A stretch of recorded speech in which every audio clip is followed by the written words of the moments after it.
We are on with Spicy Business Talk with Diana Price via Skype, I should say. Take it over, Diana. Hey, that was Anita Castile, my awesome, brilliant expert co-host. Thank you for being there, Anita. This Sure. is Diana Price, and we are broadcasting from the National Minority Supplier Development Council's conference in San Antonio, Texas. What an amazing conference we've been in. You know, this conference is all about minority business development, and you should see the people developing relationships, making opportunities happen. I mean, creating relationships. I have one of the amazing speakers, keynote from last year and this year, sitting right by me. His name is Mr. Clifton Taulbert, and we're going to hear from him a little bit later. Say hello. Hey, guys. I'm actually waving my hand. You may not see it, but I'm waving it. We see you, Clifton. And we see you over here. Thank Yes. you. And speaking of minority business development, and speaking of really superstars, we have the pleasure of having a lady with us that has so many awards it would take me 30 days, I think, to read them all. Miss Martha Daniel of IMRI. We're going to be hearing from Martha in just a few minutes. Martha, are you there? Say hello to everybody, Martha. Are you there? Hey, hello. I can wave. Okay. There she is. There she is. And Nancy, the expert public speaking coach. Nancy, where are you? I don't see you, Nancy. That's okay. I can't see you either, but I can hear you. You sound wonderful. Very we can cool. see So, you, Nancy. and Anita, what was that, Anita? No, I said we can see you, Nancy. We actually have a full screen of everyone. Thank you. Good. Well, we're going to get started because we have a lot to bring to you today. And as we always tell you on our program, we want you to bring your brain, because when you get done with this show, you're going to leave with a lot of nuggets that you can use every single day in your business. So as we're talking right now, I'm going to read you a little bit about my guest. I have been trying to connect with Martha Daniel. Martha, for how long? It's just too much to say. I really don't know. But I'm so glad that you took the time to come and talk to us on Diana's Spicy Business Talk radio show. And we're here every Tuesday at 12:30. And today, I'm just going to introduce you briefly to Martha, because I want everybody to understand how amazing Martha is. Martha just got this contract, and I know I'm jumping the gun, Martha, but I'm so excited for you. She got this contract, $67 million contract. This is a small businesswoman that is making a statement. And as a matter of fact, Martha, why don't you tell them about your lovely bio? Because I could take 30 days to read it. It is so long. Tell them about the awards, how you got that $67 million contract. Well, I appreciate. Thank you so much, Diana. I guess it's always kind of difficult to talk about yourself, but I've been around the block for a long time. I would consider myself as one of the pioneer women, especially African American women, in technology. I have been in technology since 1970. And so that's a pretty long time. And so I've done everything from being a programmer all the way up to being a CIO of several organizations, and then started my business, IMRI, about 21 years ago. So we have been very fortunate and blessed to be able to be a very sustainable business through lots of hurdles, ups and downs. But the good thing is that we have been working in the federal government for the last from the onset of our company, and just recently we were awarded a $67.5 million contract along with two other small businesses, services able veteran businesses, to support the Department of Commerce, which is for their FirstNet, their emergency management systems that they are rolling out across the nation. So we're excited about that. It's a big contract. It's one of the largest I've won at one lump time, although we have done over billion in the government over the years that we've been in business. So we're excited about that. You've done $1 billion so far? Over $100+ million in contract awards since we've been in business. $110 million to be about exact. High five, high five, high five, high five. I'll take that one. I hope you heard that, Martha.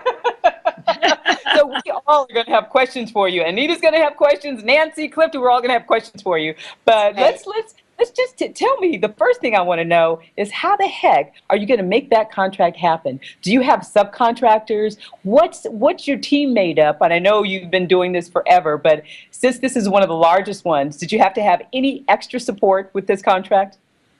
Well, I think in winning a large contract, usually you have a tendency to sub with some of the other prime vendors, which are some of the strategic vendors, like the Booz Allen Hampton is one of our subcontractors with us on this project. As a matter of fact, we had been in a mentor protege relationship with Booz Allen for the last 3 years underneath the Navy.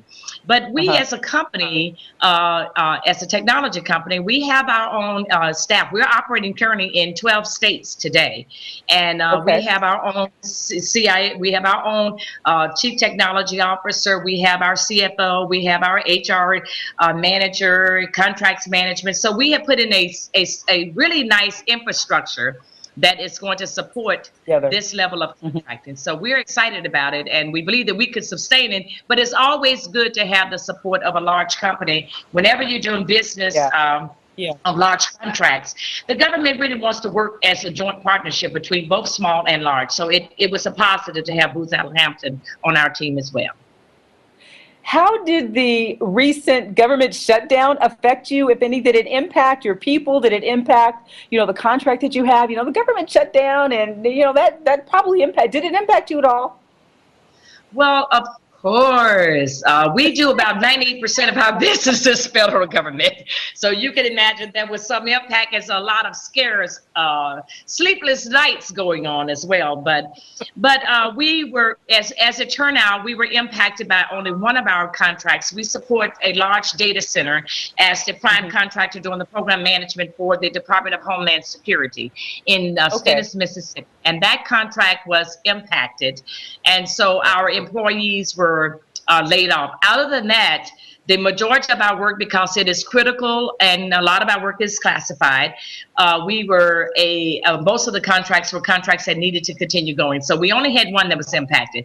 And we just found out that we're going to get paid for it. So, yay. Wait. You just found out that you're going to get what? We will get paid for the expense of the cost of being shut down. So all of the costs that we paid our employees while they were off, we as a small business did right by our employees. We actually had them to take vacation, and when they couldn't take their vacation, we made up and made sure they didn't lose their paychecks. And so it's been a very positive to find out that the government is going to allow us to extend that cost across for that particular contract. So that's a good thing for us. So cool. Congratulations. That's very cool. We are going to shoot right over to Clifton. You stand right there. We got a lot more questions for you, Martha. Please stand by. We're going to go right over to Clifton real quick, and I want you to know all about Clifton. He's an author, and he was chosen by CNN at the turn of the millennium to represent so many voices in his community. And I want you to tell our audience a little bit. He told me this story last year about his grandfather, but I got to tell you, he is powerful, and I want you to meet this amazing guy that is just like Martha, just has so much to give to not only our community, but he just really represents what small business, what big business, what we all need when it comes to creating relationships and opportunities. Clifton, talk to us. Well, Martha and everybody else, it's great to be here on the show and to be here in San Antonio. I'll have the opportunity tomorrow to do 2 sessions on the power of entrepreneurial thinking. And Martha, and that's right down your alley, because no one gets to where you are unless they're thinking entrepreneurially. For me, as I told the audience in Denver in 2012, I experienced entrepreneurial thinking at the age of 13 when working at the Ice House in Glen Allen, Mississippi. It was an ice house owned by my uncle. That was the first time I'd worked for someone who looked like me, who paid me. And this was really a turning point in my life, because it helped me to realize that even though I was an African American in the Deep South doing legal segregation, my mind belonged to me. Yes. And that is what is so important. And this is what I try to share with people literally around the world. The power of entrepreneurial thinking. That has led me into the fields in which I am. We do consulting work around the around the concepts of leadership. Obviously, we also talk about diversity as well. I have been a guest professor at Harvard University as well as the Air Force Academy. I was part of the team that introduced Stairmaster exercise systems to the world, which I was very proud to be there when that system was called Stairs to Wear. In the year of 2000, I was a part of a de novo team that started a bank in Oklahoma, and we sold it in 2008 for the largest cash sale of any bank in the history of the state of Oklahoma. Nice. But I'm the same kid from Glen Allen, Mississippi, who picked cotton, chopped cotton, did all the things that I wanted not to do. But while I was there, I learned some very valuable lessons. And many of those lessons have come out in the books that I've written. My first book you probably know about, Once Upon a Time When We Were Colored, which became a major motion picture that starred Felicia Rashad, Al Freeman Jr., etc. And my second book, The Last Train North, was nominated for the Pulitzer Prize. None of these things would have happened, Martha, and the rest of you who are listening, had I not embodied the mindset that there was nothing that I couldn't do. Yeah. If someone else could do it, so could I. So even though our company is doing well, we work it all around the world in leadership training. We do work for the federal government as well, but also corporate clients. 2 years ago, we became the first national African-American owned coffee company, importing coffee from Rwanda and selling it all over the world. Roots Java is our coffee brand, and we hope that it will become the coffee that the whole world will be drinking in just a matter of time. Well, hold that thought, because we're going to want to know websites and contact information. I have all of that information. Yes, yes, yes. Hey, let's get Nancy Buffington involved in this conversation. Nancy! Hey, Diana. Hey! Now, Nancy is a public speaking expert, so I know she's critiquing how we're talking and how we're projecting, and she also just did a great book, a little kid's book. So, Nancy, talk to us about your background, and, you know, Nancy and I have been friends for, you know, last couple years, and so it's just a pleasure for your success on the new book. So tell us all about your new book, and, you know, let's get this conversation going with you. Come on, Nancy. Okay. Well, the first thing I'll say, when people hear that I'm a public speaking coach, they always do that, like, oh no, I better watch everything that I'm doing, right? And I tell them, look, I'm not a judge. This is not American Idol. I'm a coach. You know, and so everything is good. You take what people have, and then you figure out how to move them a little bit farther down the line. So I've been a public speaking coach for 3 years now. Before that, I was an English professor for more than 20 years. And really started moving out of academia at the same time as I started working with public speaking teaching at Stanford for 6 years. So that's when I realized that, you know, all these ideas of things that you can help people with inside the classroom, wow, can they really help people outside of the classroom? When the stakes are high, when it's adults, when it's people that, you know, it's much more important than just, am I going to get an A or a B on this paper? So that's what I've been doing. Excuse my cat down the hall, by the way. Anyway, so our book, my new book is so new that we don't have a hard copy yet, but I can show it to you. There she is, a little bit right there. There's a printed copy. It's called Ruby Lee, A Very Big Idea, or Very Big Deal. I keep saying idea. And it's about a young girl who's 10 or 11 years old. She's a great writer. She's kind of shy. She's real smart. She wins an essay contest, and the prize turns out to be that she has to read her essay in front of her whole town. So she's not real happy about that. The good thing is that she has an eccentric great aunt Alice who used to supposedly maybe be a starlet and, you know, hobnob with the likes of Clark Gable, Marlon Brando, Vivian Leigh. And so the great aunt Alice takes her under her wing and teaches her her famous secrets, 9 secrets to successful speaking on stage. And the old lady is kind of out of it. You know, you're never quite sure. Is she crazy? Is she totally clear, or is she lying to me? And ultimately, it doesn't really matter, because Ruby has a really great time, etc. Really, it's fun. It's done really well on Amazon so far. It came out, I don't have my notes with me, but #1, #2 in certain areas, public speaking, drama, and theater, the first few days. And it's held its own so far. And we'll have hard copies available before Christmas. Congratulations. Yes, congratulations. Anita. Anita, are you there? I am here. I am just taking it all in. Every time I sit in with you, Diana, I am just amazed by the guests that you have and how much I really learn. I mean, it's just been a pleasure. So I'm just taking it all in. Will you just chime in anytime when you have questions or anything like that? Because I just wanted, because Clifton has written a book, Nancy has written a book, and I know probably Martha has. How many books have you written, Martha? I've written two. The first book I wrote was in the year 2000 crisis, which was called On the Other Side of Midnight, 2000. It was a technology type book guide for executives going through the year 2000. And just recently, I participated with 13 women in a book called $1 Million Conversations. And I was a author in that, and my section of the book was written, Don't Let Nobody Turn You Around. And so I could understand, Clifford, just when you were talking about that. That's right. From where We're on the same page. Can't let nobody turn you around. And that's what I'm going to be talking about tomorrow. I have two sessions. And I will quote you, Martha, because as a living witness, that you don't have to be afraid of fields of entry. But there's one section in my new book, which is called The 7 Winning Strategies.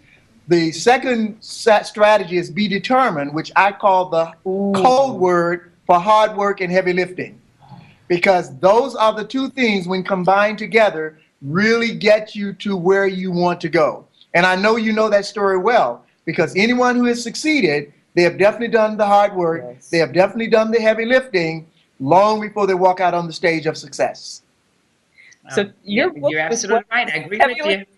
Yeah, I love that heavy lifting. I can't wait to read your book, Clifford. I mean, it will be out shortly. I'll be teaching from it tomorrow, but my publishers say that it should be out by the end of the year. I'm wanting it to be out for Christmas. That's the entrepreneur in me, because people buy things for Christmas that they do not buy any other time of the year. But if not, we're going to push it to February. Okay. Thank you. Mr. Taulbert, I do have a question for you as far as the Roots Java, the coffee aspect. Yes, ma'am. Is that in the U.S.? Did you say that's in the U.S. right now? Coffee is imported from the country of Rwanda, and that to me is so meaningful because we don't deal with large plantations. We are actually dealing with the survivors of the Rwandan genocide and their children. These farmers are growing their coffee, and we are selling their coffee. Go to rootsjava.com. That's ROOTSJAVA.com.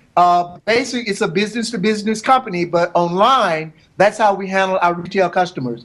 But knowing that we're putting smiles on the faces of Rwandans again, that to me is absolutely incredible. Yeah, no, that's wonderful. I do a lot of traveling to Africa, so that's good to hear.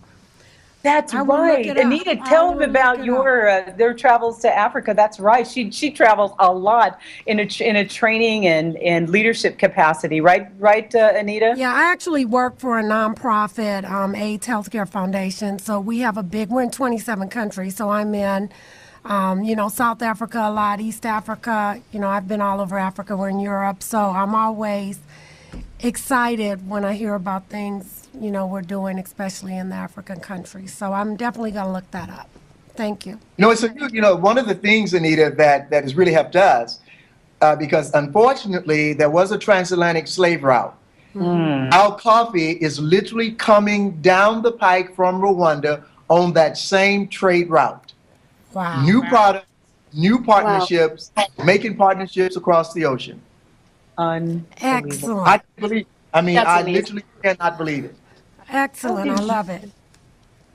How did that happen for you? Well, some things you plan, and I'm sure in the world of Martha, you have to have strategic planning, but sometimes you're having lunch at the right place at the right time. I get that. And this coffee opportunity came, and the gentleman who actually founded the company, he's the president of a major college, and for 2 years, he had been looking for someone to actually take this vision and take it nationally, and he had met with me on some consulting work, and realizing that I was part of the team that brought Stairmaster to the world, he called me one day and said, Mr. Taulbert, I think we found the guy who can really make Roots Java work. I said, it's about time. Who is it? He said, well, it's Clifton Taulbert. It's you. And I had to go home and talk to my wife, because we have a company. We are already paying mortgages for a lot of people. I said, do we want to do one more thing? And so the long story short is we said yes.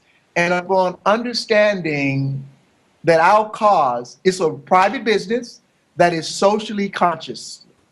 And that to me is so important. Yes. Because I'm a firm believer in free enterprise. I'm a firm believer in owning your business, but I'm equally a firm believer in giving back. Absolutely. And I want to put a plug in here for our sponsor who is, and I know, Martha, you've got a comment, but our sponsor, Pitbull and RMC Media on Air, is another one of those hard-charging entrepreneurs. And a shout out for Larry Witherspoon. Thank you, Larry, for all you do to make this international broadcast, not only nationwide, but he has a footprint in just about every single country in the world with RMC Media. So congratulations to you, Larry, our sponsors, Pitbull. Martha, you had a comment. Oh, no, I was just thinking about as being an entrepreneur, some of the things that, as he said, he was sitting in the right place at the right time. That's really important because networking is really the key. You know, you just, when you meet people, you don't necessarily meet them primarily for doing business, but once you start talking, you'll be surprised at how things can move ahead for you. And I think that that's one of the things that we, as small businesses, you get so caught up into doing our day-to-day that we fail to get out and do the proper networking, which I believe is one of the attributes that have contributed to the success of my company over the years. You know, one thing too, Martha, the third chapter I'm going to talk about tomorrow is build a solid relationship bridge, internally and externally. And you know, as well as others who are listening, people are at the core of success. Because it doesn't matter how successful you are. Right. If no one is buying it, you got a problem. If no one wants to use it, you have a problem. Absolutely. So people are still an essential part of workplace success. Without people, you have no business. Right. There's nothing left. That's really at the core of what I talk to my clients about. You know, they often want a formula, you know, teach me the tricks, teach me, you know, exactly how much eye contact should I make with somebody, you know, and it's about being real. And if you don't have real, you don't have authenticity, right, Diana? You don't have the passion. Authenticity, you don't have we like. Well, I tell you what, Anita, this is funny. Being from the Mississippi Delta, when I'm teaching at Harvard, they tell me, Mr. Taulbert, this class is only 45 minutes now. You can't be here forever. And I tell them that in the South, we didn't invent the clock. We invented the front porch. Blame them. But I promise you this will be quick. This will be really, really quick. This will not be typical Clifton. But one of the things that I find to be important is when you deal with people and when you deal with relationships, is helping people to truly understand that they can be positioned themselves. They can position themselves to anticipate the possibilities. That makes the conversation more meaningful. Every day I get up, I anticipate meeting someone that I can help or someone that can broaden my perspective. And I go into life that way every single day. So anytime I sit by someone on the plane, it doesn't matter that I don't know them. I'm sitting beside another human being who just might be the answer to the question that I have. I can't tell you how important it is. And you know, one thing that back in the South that my great aunt always tell me, she said, boy, you know, stop walking too fast. You outrun your own shadow. Well, you know you can't outrun your own shadow, but she was helping me to understand that being strategic in my thought, those were not the words she used, but she was helping me to understand that I will need people. And if I am walking so fast that I do not have time for people to listen, to converse, to talk back and forth, to get answers, that I will miss some very important things along the way. Absolutely. And that is so key. Absolutely key. I love the fact that you talk about Mississippi because, you know, I'm a Southern girl too. Okay? Family and every people are, Martha. In case the rest of the world exists because of us. I get that. My parents are from the South too. Where are you from, Martha? I'm originally from Memphis, Tennessee, but all of my family was born in Mississippi.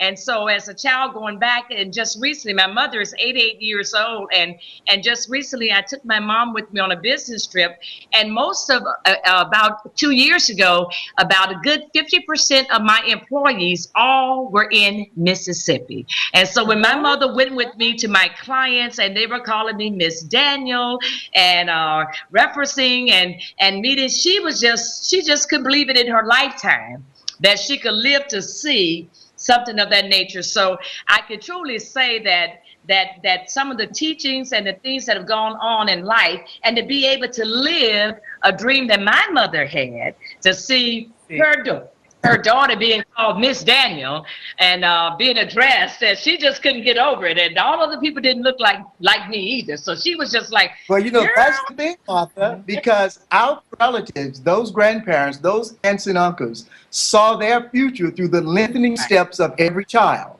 And that's what we're missing today in many of our urban areas. We don't have the visionaries who are literally seeing their future in the future of others. I mean, there is no way that I could be here today. I mean, there's literally no way. Do you know my fourth book, 8 Habits of the Heart, Sandra Day O'Connor read it and invited me to address the United States Supreme Court.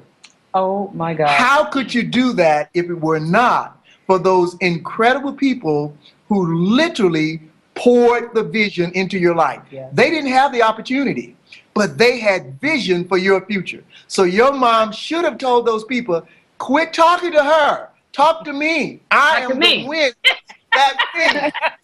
I'm the one that Yes. Now, on that note, you guys, both of you, and Nancy, Anita, everybody on this call, I'm going to start with Martha, because I want, you see, the things that you're talking about in your business is passion. You can tell that you are so passionate about what you do and helping people.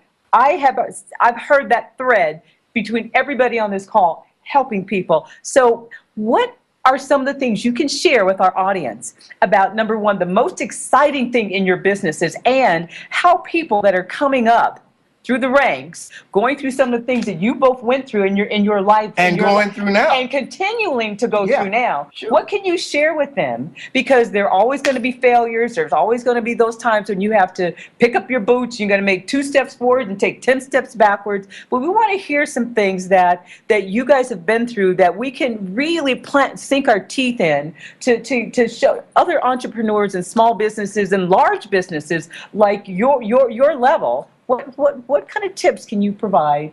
You know, some just things that we can say to, how can we get to the level where you are? It's coming out of Martha's mouth right now. Come on, Martha. We're waiting. One of the things, my favorite one that I share is, I have 2, but I'll share one right now, is you cannot accept no for no. Bottom line, no just doesn't mean no to me.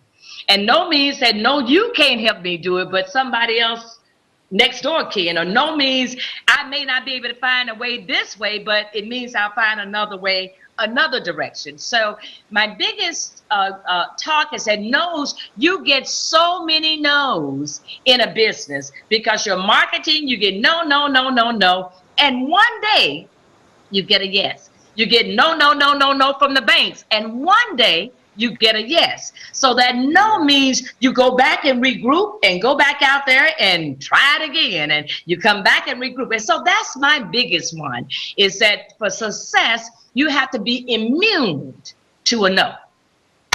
Yeah. Well, Martha, I'll just chime in on what you just said, because the 6th chapter in my new book is this: easy is not guaranteed. Be prepared to swim upstream. And this is exactly what I try to tell people. Being prepared to swim upstream is exactly what you're saying. If a person tells you no, that almost could tell you that's the end of the game. But what happens when a person stops when a no comes? Rather than acquiescing to the no, you pivot and you turn around and you follow the salmon and you go upstream with an entirely different focus. Because if you're swimming downstream with the current, you can have a Mai Tai in your hand. You don't have to have focus because everything is going your way.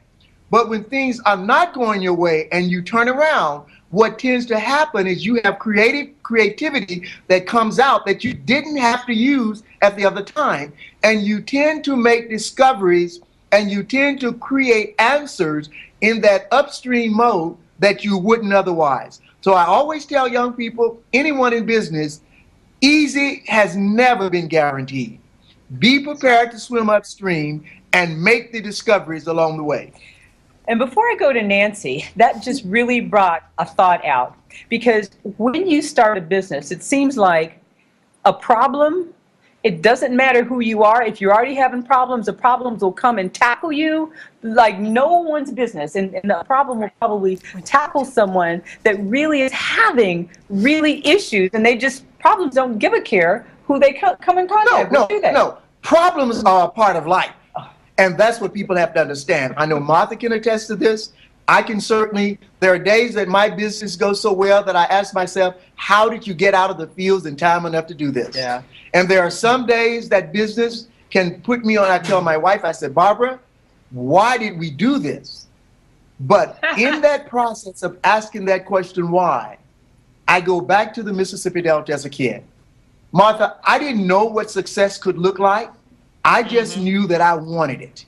However it would look, I wanted it. Right. And whatever would come my way that would tell me that you are through, this is over, just like you say, no is not no, I would look myself in the face.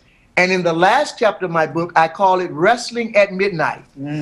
Don't be afraid to have conversations with yourself.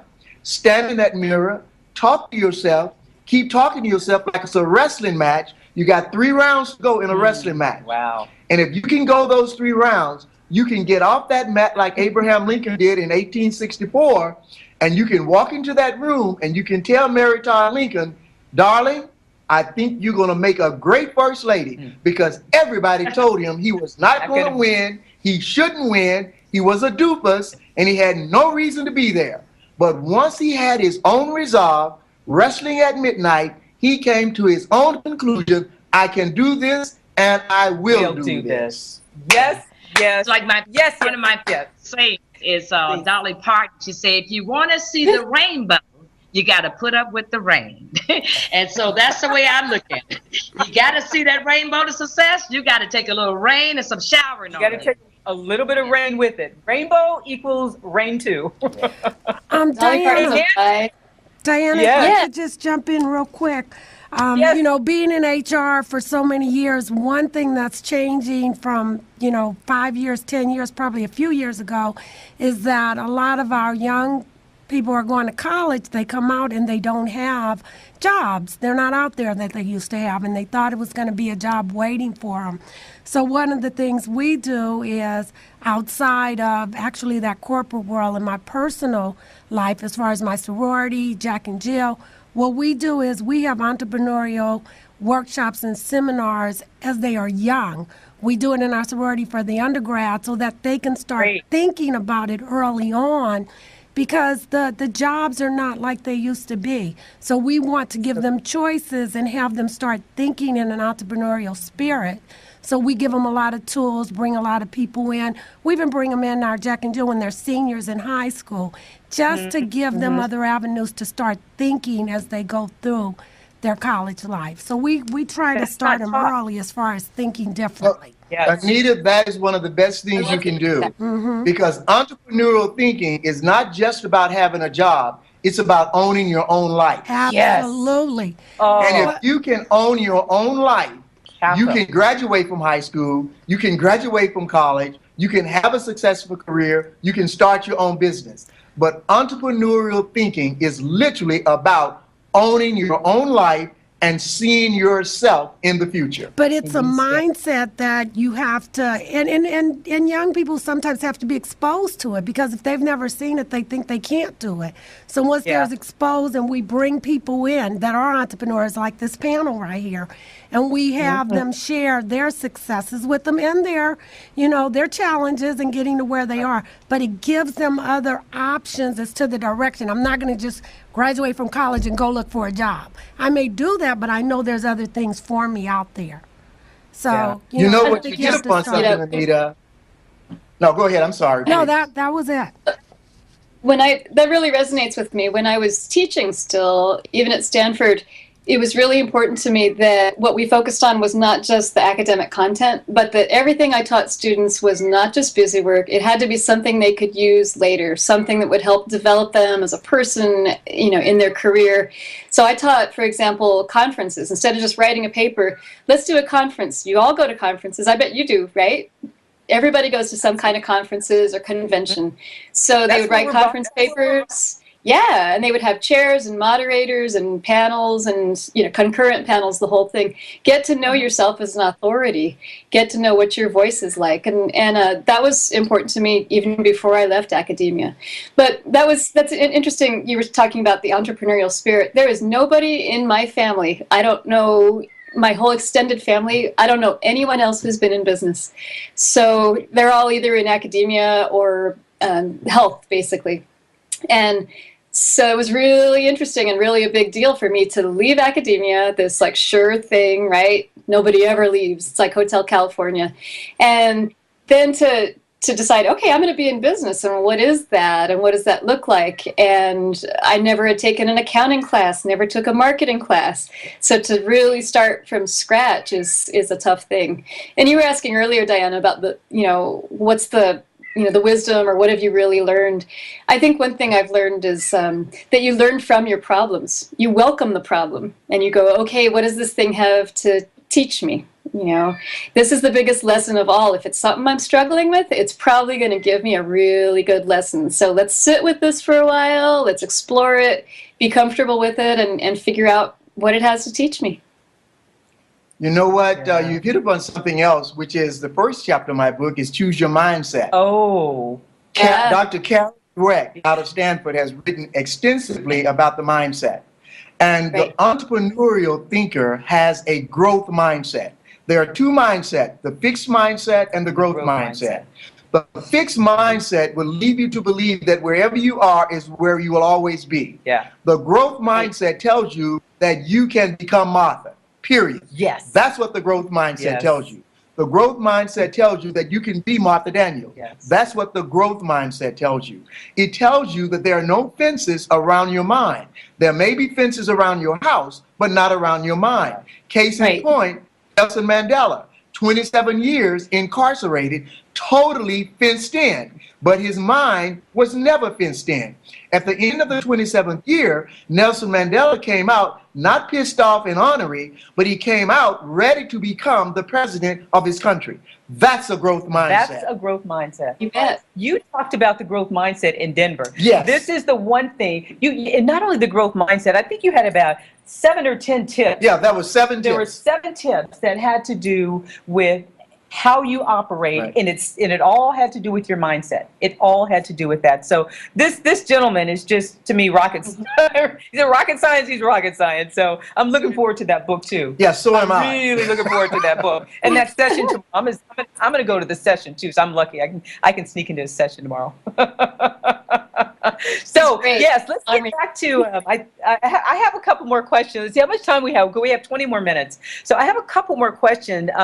One question is, you know, in today's business environment, there's so much going on with, you know where I'm going, social media. How are your two businesses involved? Nancy, Clifton, Martha, Anita, I want you to chime in too. How are your businesses really, are you on social media? Is it a good thing for you? Is it helpful? Is it something that, you know, maybe you shouldn't even be thinking about? So I really want to know about the social media conversation. What's going on with that? I think we'll start with Nancy this time. Nancy?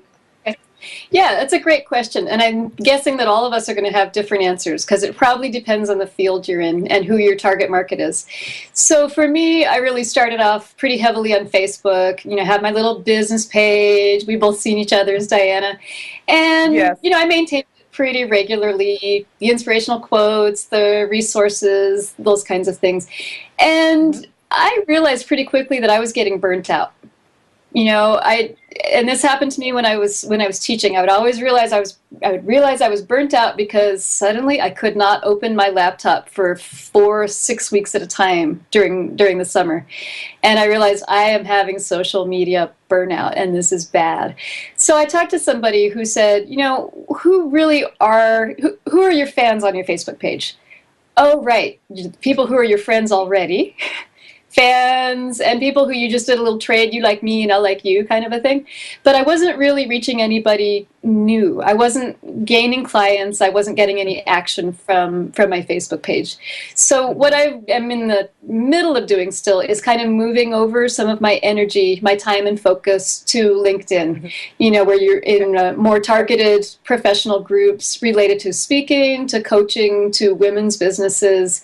Those kinds of things are seeming to have a bigger effect for me. And it seems like you can include more content. So the articles that I have written, posted a couple articles on body language specifically for women that really seemed to hit a nerve, shall we say, you know, lots and lots of comments and things like that. Whereas the Facebook, at least as I have experienced it, the Facebook interactions tend to be a little bit more superficial. See what you guys think. Okay. Clifton. You know, I'm not a real fan of Facebook. I'm a little bit more in tune to LinkedIn, simply because of the professionalism. I really don't enjoy sharing every tidbit of my life. I think that is unnecessary. I think people need to be doing things that are much more productive than that.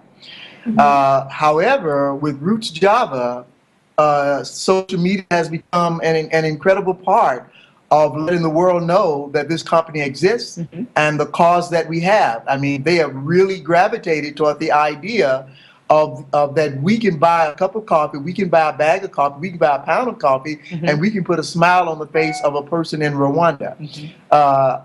If it had not been for social media taking that over and the website, I would have to do a whole lot of expensive marketing to get that out. And now you tell one person and they tell 20, and they tell, you know, and before long you getting emails and you getting traffic on your website from all over the world that I would not have had it not been for social media. So it is a key element. I would say in today's world, social media is here to stay. And we just have to figure out how to intelligently use it and not let it use us. Very, very, very good. Extremely good. What about you, Miss Daniels? Miss Daniels? Obviously, I'm a technologist, so you know the answer is social media is here to stay. It is the movement for the future, information in general. But yes, it depends upon your market, but it is also a good marketing tool no matter what business you're in. Because people now gravitate to the internet to first, once you tell me your name or who you are, your business, I'm going straight to the internet to look you up. So what you want them to do is find the right kinds of things. So if you even if you have all good things, you want them to find the message that you want to have delivered. So I truly believe that and we just started using Facebook as one of the means. Facebook, LinkedIn, Twitter, all of those are there. But it's not as good. It's as good as what you make it be. Because if you just put it out there and you don't update it, or you don't put something out there with it, it doesn't work for you. But again, who are you trying to draw? What's your client profile? What are you trying to do? For our purposes, because we do announcements that go out, something about your business is very good because that's news passing. And everybody likes news and everybody likes good news. And so that's part of your branding.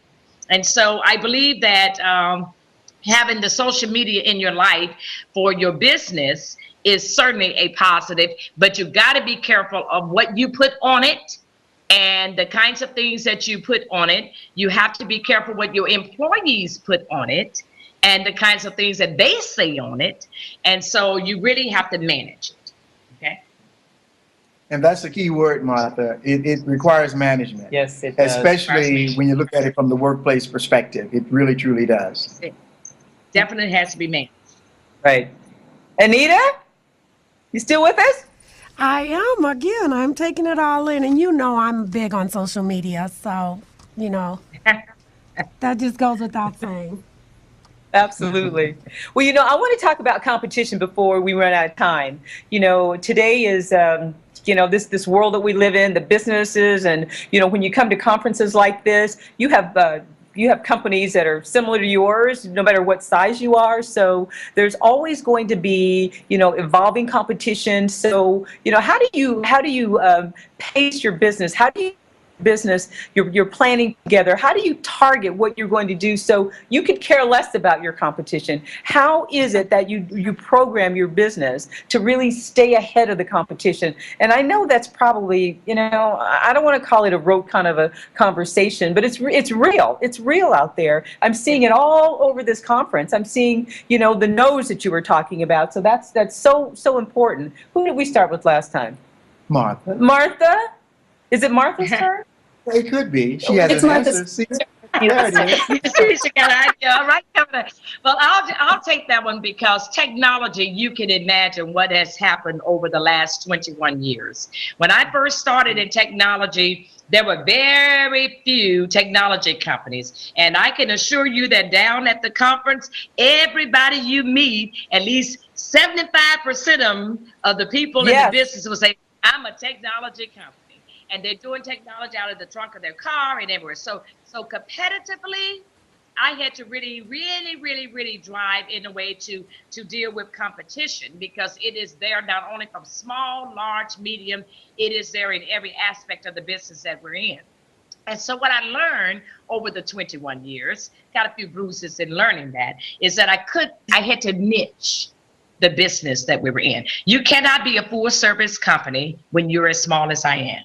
So we began to identify the very niche. We also began to look at the industry, the trending of the industry. Where is the industry going? So that technology moves very rapidly. So I always staying ahead so that you're a step or two in front.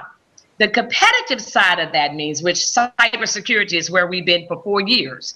People are just beginning to talk about cybersecurity, but IMRI has supported the Executive Office of the President, the Pentagon, the U.S. Cyber Command, all of the combatant commands in cybersecurity.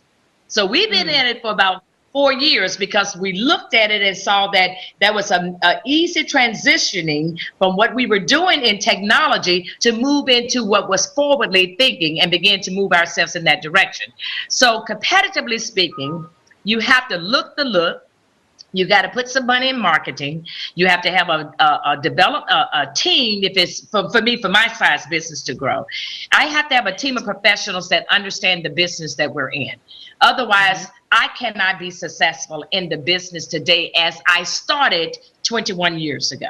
Okay, 21 years ago was a little bit easier to do what I'm doing, but today it requires to have a team of solid professionals that understand the business that we're in and to be able to market it as such. Yeah. And I would agree, Martha. And deliver. Yeah. In my consulting business, I think with the downturn of the economy and so many incredible people being laid off, you had so many consultants coming out of the woodwork. And there was a time that when you wanted leadership discussion, there was nobody in this country who could do it better than I could. We had developed a diversity program called How Does Ray Look in Your Organization? RAY is an acronym for respect, affirmation, and inclusion. Because those are the three things that every human being needs, and they cannot get it from the hard assets of the company. Wow. However, competitiveness just showed up. So I had to try to, as you said, distinguish myself in a way. Fortunately, as a writer, I could write a very specific book to accommodate what I wanted to talk about. That would also help to set me apart as well. And in the coffee business, everybody is selling coffee somewhere, but none of those people are me. There's only one Martha. That's right. There's only one Clifton. There's only one Anita. That's right. There's only one Martha Daniels. So the uniqueness that we have, that becomes an asset that no other person on the face of this earth will ever have. That's right. So you really, in order to really come against competition in a very healthy way, is to be able to know who you are, be able to package yourself well, and be able to know your assets, and be able to give those assets, sell those assets, loan those assets, because they are the defining moments. A lot of people can do what I do, but no one can do what I do the way I do. The way you do it. That's right. I agree. I agree totally. And there's only one Nancy So Nancy, Nancy. tell us a little bit more. Everybody Good, wants thanks. Clifton. We're done, Clifton. We're gonna let your fan club get you in a minute. Go get your phone, Clifton. Everybody wants Clifton. All right, So, Nancy. yeah, the only one of me. So I'm just really agreeing with what the everybody else has said so far, which is, there really is only one you. And when I again went out of academia and I thought, oh geez, what have I done? How do I set myself apart? I don't even know the first thing about business. Well, that's true. And there are a lot of things I did need to learn and still need to learn about business. But what I was discounting that whole time is 22 years of teaching and the fact that I have a PhD and where I've taught and those kinds of things. And I realized, I really discounted the value of a PhD till the moment I walked off a college campus. So when you're teaching, when we were at Stanford, for example, there were a couple people in our program who had PhD after their names on their business cards. And we kind of secretly all made fun of them. Because of course you have a PhD. Duh, you wouldn't be here otherwise. And then, so I never even thought about it at all. Like, of course, don't call me Dr. Buffington. I'm just Nancy. And then, I walk off the campus and suddenly you realize there really is a significance. There really is a mystique. And it's not all just, it's not just a mystery. It's a, what am I thinking about? It is real. There is something to a PhD. If nothing else, the years you put into it. But, so there aren't a lot of other public speaking coaches who have that academic background. And so that's an easy way that I discounted at first that can set me apart from people. I know how to do research really well. I know, the academic world. I know how to navigate between lots of different communities. And I can write well. Like Clifton was saying, you have a book and now the book dovetails with your consulting work. That's a huge thing. And so anyway, it's these kinds of things that it can be right in your face and so close up and personal with you that you don't recognize it. And that's most likely to be your most competitive edge of all, who you really are. Wow. Excellent. Yes, will you allow me to put a challenge out to the people? Was that a lousy challenge? A challenge. Yes. I want to test something. I want all of you guys to make sure that you have rootsjava.com written down. Okay. Because you got two choices. Because I know you're all coffee drinkers. Martha, you have to drink a lot of coffee because technology demands it. I do. Okay. I'm up at 2 or 3 o'clock in the morning. Somebody somewhere is in love with what you spend on coffee. But I want to give you an opportunity because what I'm trying to see happen, most of my clients that are really doing well in our business don't look like me. Right. What I'm trying to help people understand also is that we as a people can also grow each other's business as well. Yes, we can. So I'm suggesting to you, not just to hear this, but go on the website. The coffee literally is some of the best coffee in the world that is grown in the mountain regions of Rwanda. I just happen to be very fortunate to be in a supply chain that was almost totally covered by Europe, that I was able to get into that supply chain that is almost endless to bring this coffee into our country. Very cool. But to see people like yourself saying, Clifton, that's a great idea. I'm going to, not that I have anything against Folgers or Maxwell, even into the coffee that I know you're drinking, but like my great aunt would send me to the store when I was a little kid. Boy, go uptown. That's what we always call it, uptown. One store, but we call it uptown. Go uptown and get me a pound of Maxwell House coffee, the drip kind. And I would go and get the coffee once a month. If I made a mistake and got regular, I had to take it back.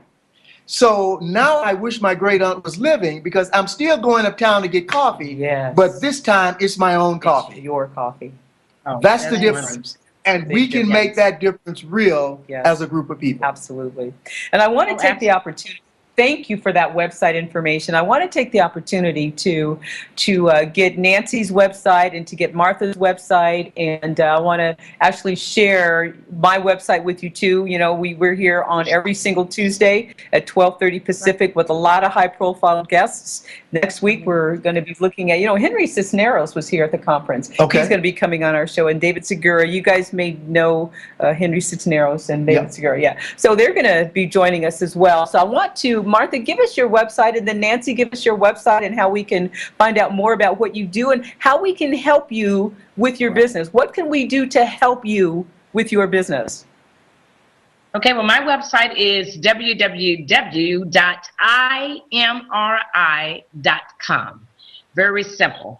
And just real briefly, what we do is technology, engineering services, and cybersecurity. And so our venture and our growth today is in the cyberspace. We're doing infrastructure type work for the utilities and for the state and local government. So what I suggest is that just let your politicians and your state and local people know that have you dealt with your cyber issues yet? Well, I know this company, a little company called IMRI, that's big as they can be because they're serving the federal government and a lot of big clients. That's the story I want you to tell for me, is that, and then introduce us real. That's for you. And I serve on the board of trustees of the University of Tulsa, and we have probably the most recognized cyber school in the United States. And I'm going to get your information because I want to make sure that they bring you in for a talk. Yes. Absolutely. And I want that information because I want to hire the students when they graduate. I love All it. right. So I'm going to bring you, I'm going to talk to the president, and I'm going to say, I know a lady that should be, because our school, Tulsa University, is 115, almost 120 years old. And it's the fallback school for Stanford and Harvard and Yale and Princeton. I mean, it's an incredible school. But at the same time, it doesn't have a lot of Black presence, but they have a great heart toward equity. And I think this is one way that I can help them with that. I can ask them, I say, I know someone in cyber technology, and I know how our school is rated by the federal government in that. Why not let her come in, have a conversation? She could be an employer for many of our students that's graduating. That's very, very high profile.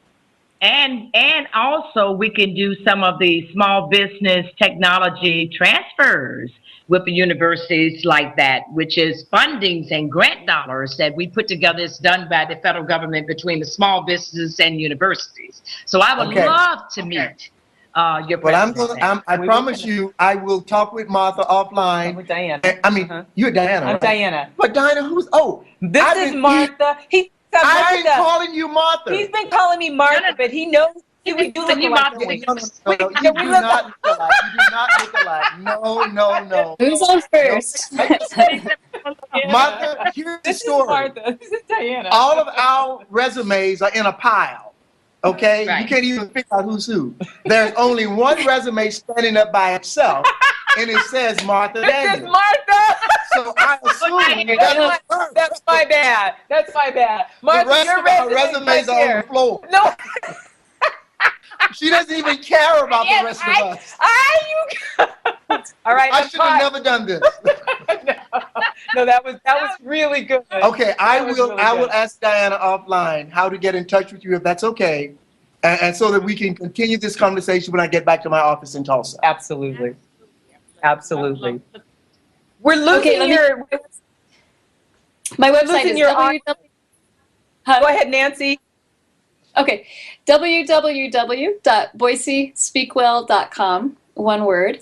And you can find all my info, all my services there. I do lots of individual consultations and coaching for executives, politicians, leaders, people who want to be leaders, those kinds of things. And I do lots of workshops too for businesses. So spread the word, like my Facebook page, and send people my way. That'd be a great thing that you could do for me. And Anita, do you want to give us any last words before I just close out our show? No, I just want to thank you for letting me be a part of this. It was really interesting, as always, Diana, when you allowed me to come here. And I am already Mr. Taulbert on rootsjava.com, and I will be placing an order. Thank you. Because I am a big coffee drinker. I'm a very big coffee drinker. Sorry? I said I am a big coffee drinker. Tell everybody about Diana's Spicy Business Talk. And we're broadcasting here every single Tuesday, 12:30 to 1:30 Pacific. And we're going to continue to have awesome speakers, awesome business people that can help us, that we can help each other, that we can talk about the opportunities. And that's what Diana's Spicy Business Talk does. We bring together people like that, all the people that are on this broadcast today. And if you look at our website, Diana Price Associates, what we do is we create exceptional customer experiences. So we do some consulting, just like just like the rest of us on here, and we'd love to do anything we can to help your business. So you can check us out, www.dianapriceassociates.com, and tune in every single Tuesday, and you're going to see a lot more spicy business talk and a lot more amazing people like Clifton Taulbert. Thank you so much for being here today, Clifton. Even though my resume is on the floor. But you know what? This is the resume right here. We got the best of the best of the best. We're looking forward to your book, and we hope you come back and visit us on the show one more time, Thank you two very more much. times, three more times. Same thing with you, Martha. We hope to have you back again. Thank you so much for sharing your wealth of knowledge. We didn't get to all of your awards. That was like 10 pages. And we didn't get to all of his awards. That was like 15 pages. And Nancy, we thank you so much for, just really being here today. And thank you for coming back this week, because last week we had, some like what did you say? There's a growth and there's a fixed mindset. Yeah. Yes. So if had you had a fixed mindset, you might not have been here this week. So thank you for opening that up. And Anita, thank you for being here. And Mark, you are awesome, our engineer or RMC Media. Mark, are you there? Why don't you let us see your face real quick, Mark? Can you do that? I am here, yes. And he is awesome. He's always awesome. He's awesome. He's awesome. Thanks, My Mark. hero, Anita. You can't see me, but the people streaming can see it. Yeah, all right, all right. I want to thank all of you. So please join us next Tuesday, 12:30 Pacific. And all of you guys, please tell all your friends. If you want to learn a lot about spicy business, just come right on back here and bring your brain. Thank you for listening today. You are listening to Diana's Spicy Business Talk Radio. We'll see you next week.